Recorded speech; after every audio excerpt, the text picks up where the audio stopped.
It hurts so much right there, the rancher who chose mercy. The plains had gone quiet in the way they only did before nightfall. Wind rolled through the tall grass like a warning, and the sky burned orange as the sun sank low. The rancher guided his horse along the edge of a dry ravine, eyes sharp, instincts alert. In the west, silence was never empty, it was watching. Then the sound came. It hurt so much right there. The cry was raw, unguarded, and full of pain, not the kind meant to lure, not the kind practiced by thieves. It was human. The rancher pulled his reins hard, scanning the land. Near the ravine, half hidden by dust and broken brush, a woman lay on the ground. She was Apache. He knew that instantly from her clothing and dark braided hair, but she was alone. No riders, no weapons raised, just pain. His hand moved to his rifle out of habit.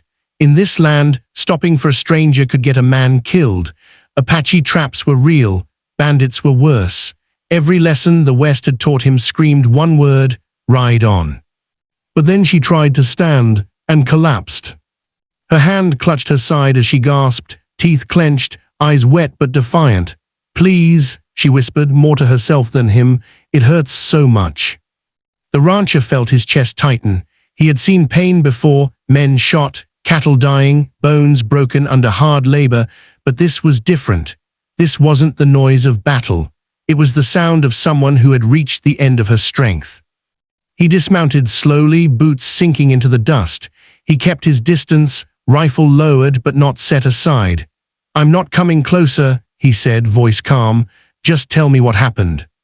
She looked at him, fear and hope warring in her eyes. "I fell," she said after a moment. "Running, I couldn't stop." The rancher studied her injury. A deep bruise spread across her side, already darkening. Not a gunshot, not a blade. A hard fall, maybe from a horse, maybe while fleeing. Painful, dangerous if ignored. "You alone?" he asked. She nodded, yes. The word carried weight. The wind picked up, carrying dust between them. The rancher thought of his cabin miles away, thought of the empty nights, thought of all the times he'd told himself that surviving meant never getting involved. Yet here he stood. He knelt, slow and deliberate, tearing a strip from his shirt and holding it out. "For pressure," he said, "I won't touch you unless you say so."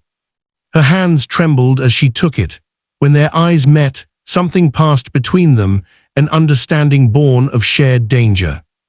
In that moment, the rancher knew this was no longer about safety. It was about what kind of man he would be when the West tested him, not with violence, but with pain. And the test had already begun. The rancher stayed where he was, kneeling in the dust, watching her breathe. Every rise of her chest looked like it cost effort. The strip of cloth he had given her was already darkening as she pressed it against her side. Pain had a way of stripping people down to truth, and there was no deception in her eyes, only endurance. "My name, Caleb," he said at last. "In the West, names were not given lightly. You don't have to tell me yours." She hesitated, then nodded once. "Yana." The wind shifted, carrying the smell of dry earth and coming night. Caleb glanced at the sky. They had maybe an hour before darkness settled in, and this land turned unforgiving fast. "You can't stay here," he said plainly. "Cold will make that injury worse." Her jaw tightened. "If I move, it hurts more." "I know," he paused, choosing each word carefully, "but I've got a cabin, not close, but closer than any town." Her eyes searched his face, weighing every line, every scar. "Why would you help me?" she asked. Caleb didn't answer right away. He asked himself the same question. He passed broken wagons before, ignored cries he told himself were tricks. That was how a man survived alone out here. But something about Yana, about the way she hadn't begged until she truly couldn't stand, had cut through all that hardened caution. "Because leaving you would be easier," he finally said, "and I'm tired of choosing easy." She nodded slowly, accepting the truth in that. He stood, leading his horse closer, movements careful and open. "I'll help you up. If you say stop, I stop." She agreed with a small motion of her head. When he lifted her, she hissed sharply, fingers digging into his sleeve, not in fear but in pain. Caleb froze, letting her steady herself before moving again. Step by step, they reached the horse. Getting her mounted took time. Sweat ran down his neck despite the cooling air. When she was finally seated, he adjusted her position so the injured side bore as little weight as possible. "You still want to do this?" he asked. Gianna looked out over the plains, where the land stretched empty and uncaring. "I don't have another choice." Neither did he. They moved slowly. Caleb walked beside the horse, hand on the reins, eyes never leaving the horizon. Every sound felt louder now, the creak of leather, the thud of hooves, her controlled breathing. As darkness crept in, the outline of his cabin finally appeared, a lonely structure standing against the vastness. Smoke curled faintly from the chimney, home, or what passed for it. Inside, the cabin was simple: a table, a cot, a fire pit. Caleb helped her down and guided her to the warmth of the fire. He fetched water, cleaned his hands, and worked carefully, respectfully. Gianna watched everything. "You could have done nothing," she said quietly. Caleb nodded, "But now that I've started, I won't stop halfway." Outside, the night settled in. And somewhere beyond the firelight, the consequences of his choice were already moving closer.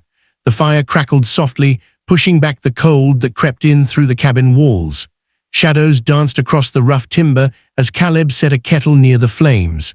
Outside, the wind howled low, like something alive circling the cabin, testing its resolve. Gianna sat on the edge of the cot, her back straight despite the pain. Caleb noticed it, how she refused to let suffering bend her posture. Strength like that didn't come from comfort. It came from surviving things that never made it into stories. "I'll need to look again," he said, keeping his voice even, "just to be sure the swelling hasn't worsened." She nodded. "Do what you must." He worked slowly, carefully loosening the cloth and replacing it with a clean bandage soaked in warm water. Her breath hitched once, then steadied. She didn't cry out. That somehow unsettled him more than screams ever could. "You've known pain before," he said quietly. Gianna met his gaze in the firelight. "Pain is a teacher," she replied. "Some listen, some become cruel instead." Caleb felt the weight of that settle deep in his chest. When he finished, he stepped back, giving her space. He poured 2 cups of water and handed one to her. Their fingers didn't touch, but the closeness lingered. "Why were you running?" he asked at last. She stared into the fire for a long moment. "Men who wanted control," she said. "They take without listening. They believe fear is obedience." Caleb's jaw tightened. He had crossed paths with men like that, traders, drifters, even settlers who wore the mask of civilization but carried the same hunger for dominance. The West attracted all kinds. Not all deserved the land they claimed. "They won't stop," she continued. "Not easily." "I can protect this place," Caleb said, "for a while." She shook her head gently. Protection isn't always walls and weapons. Silence stretched between them, not empty, heavy with understanding.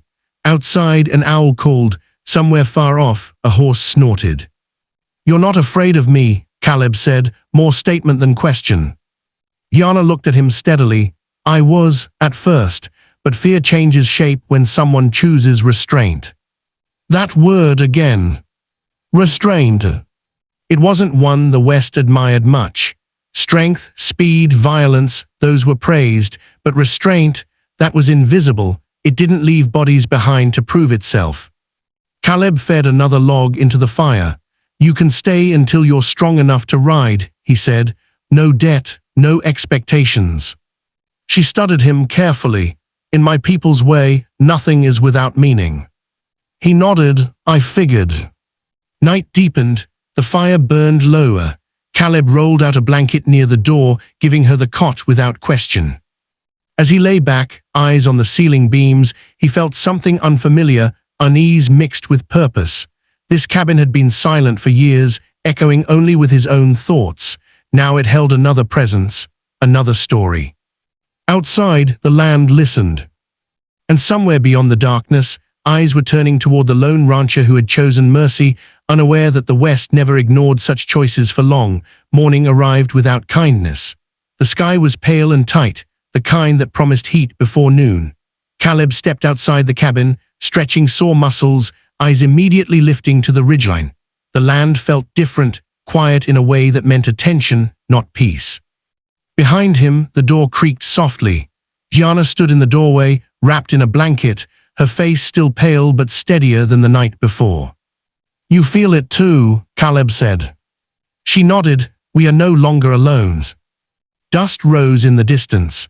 At first, it was only a smudge against the horizon, easy to dismiss as wind or cattle. But Caleb knew better. He counted the shapes as they grew clearer, horses, riders, moving with purpose. "Apache." Caleb didn't reach for his rifle. He stood where he was, hands visible. This wasn't a moment for sudden movements. Gianna stepped beside him. She straightened despite the pain, lifting her chin. "They followed my trail." "Friends?" Caleb asked quietly. "Family," she replied, "and judgment." The riders stopped a short distance away. The lead horse moved forward, slow and deliberate. The man riding it sat tall, his presence commanding without effort. His hair was streaked with gray, his eyes sharp as flint. "The chief." He studied Caleb first, not his weapons, not his land, but his posture. How a man stood said more than what he carried. "You sheltered one of ours," the chief said, voice calm, accented but steady. "I did," Caleb answered.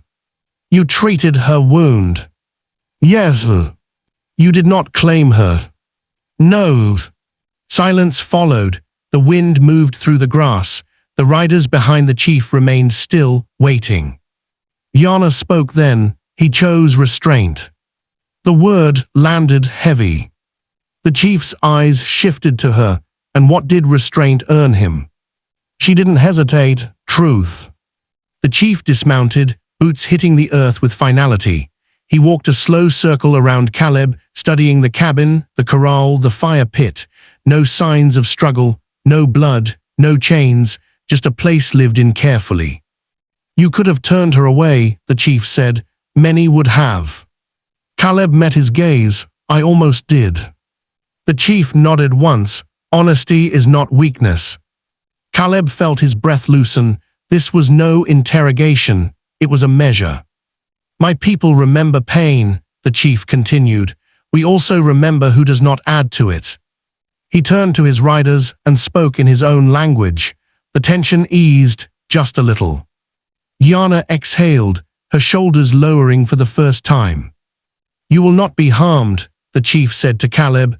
"This land will not be taken from you." Caleb inclined his head. "That's all I ask."